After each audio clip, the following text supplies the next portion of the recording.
Grandmaster Yoda is one of the greatest Jedi of the Clone Wars, a warrior sage who stood toe-to-toe with Darth Sidious himself and survived. But today, I'm putting him through something far more brutal, a gauntlet against some of the strongest Sith Lords in all of Star Wars, and all of its long-spanning history. So how far does Yoda get? Who stops him? And where does the Grandmaster finally reach his true limit? Welcome my friends to this video, and I will most likely be making a lot more of these Gauntlet series in the future. If you check out my channel on the posts in a bit, I will be, shortly after uploading this, putting out a post to decide which of the two options I will do more of. Anyway, sorry I went off track there. I will be doing those gauntlets alongside my usual content, so sit back, relax, and let us finally get into this. Our first warrior contender to the Grandmaster is Darth Zana, apprentice of Darth Bane and the first inheritor from the creator of the Rule 2. Zana's main strength lies in her Sith sorcery, illusions, fear, manifestations, and a mental attack array designed to break the minds of her enemies. Against most Jedi, this would be devastating.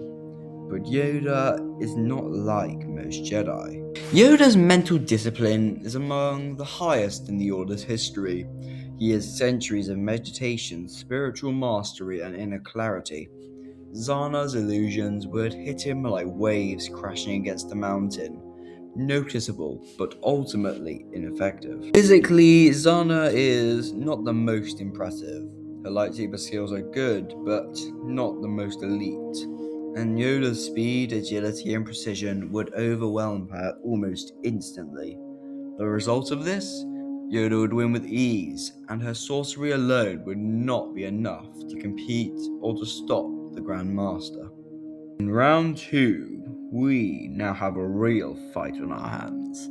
Darth Plagueis the Wise versus the Grandmaster Yoda himself. Plagueis is one of the strongest Force sensitives of his era, a master of midichlorian manipulation, life energy studies, and deep dark side knowledge. His raw Force power is extremely high, and his potential was considered extraordinary even by Darth Tenebrous when he was mere but a child. But Plagueis has a weakness. He is not a top-tier duelist. Despite receiving elite training, Plagueis focused far more on Force study than lightsaber combat. Yoda, on the other hand, is one of the greatest duelists in Jedi history. Yoda would dominate Plagueis in blade-to-blade combat, but the thing is, Plagueis simply cannot match Yoda's speed, agility, or technique. Even if Plagueis had to rely on the Force, Yoda's tutor-menace and defensive mastery would counter most of his attacks. The result would be that Yoda would win. Plagueis is out at the blade and physically overwhelmed. Now we get an epic matchup. Grandmaster Yoda versus Darth Krayt, the founder of the One Sith. Strong, disciplined, and extremely experienced, he survived Order 66, lived among the Tusken Raiders, trained under Zozan, and rebuilt the Sith in his own image. He's a powerhouse physically and the Force. But he is not Yoda's level. Yoda's speed is far beyond Krayt's, his technique is sharper, his agility is unmatched, and his Force mastery is deeper. Even if Krayt unleashed powerful Force blasts or lightning, Yoda's tutor-menace would easily handle it.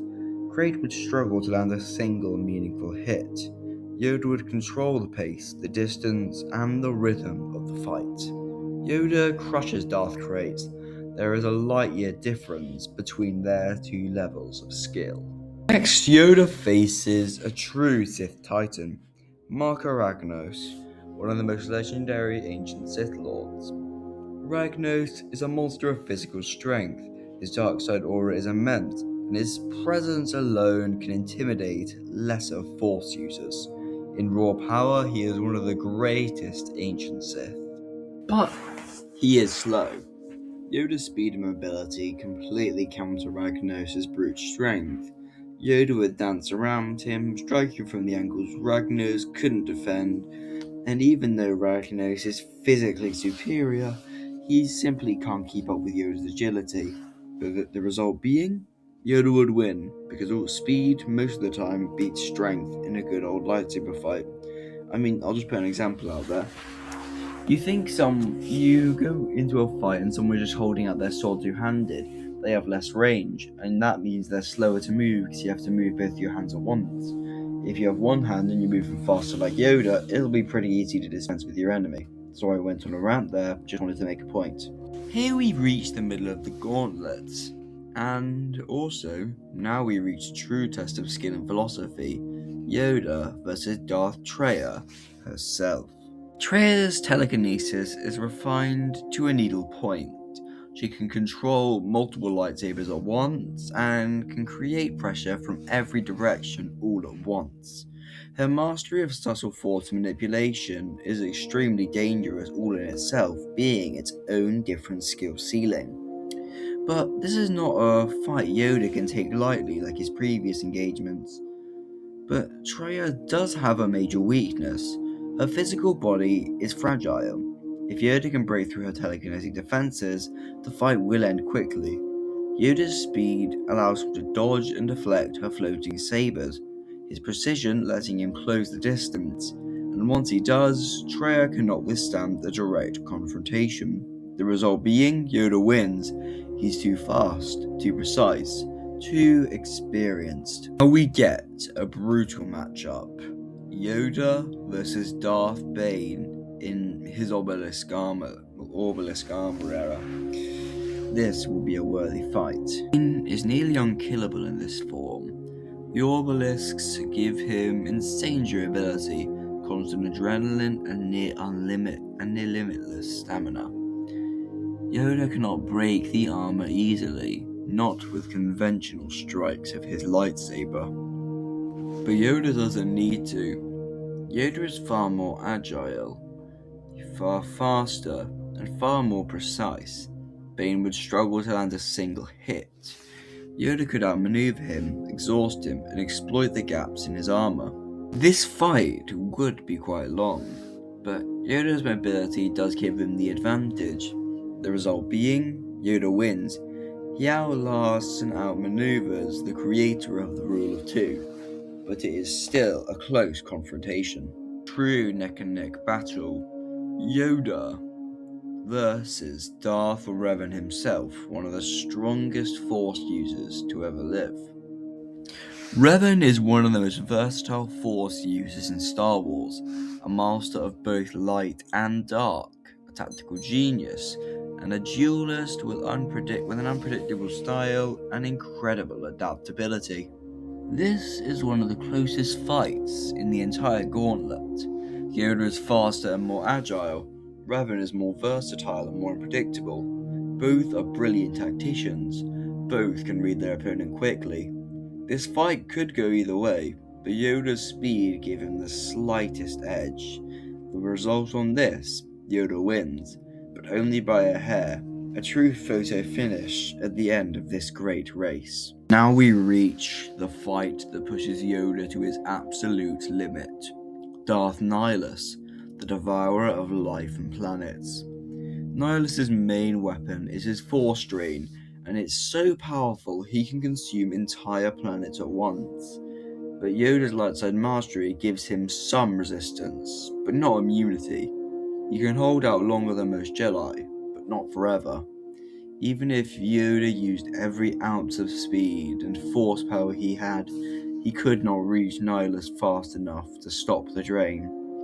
And this is where Yoda finally reaches his limit. The result? Yoda loses. Nihilus drains the grandmaster of any and all life the hermit has left. And that, my friends, is how Grandmaster Yoda performs in the Elite Sith Gauntlet.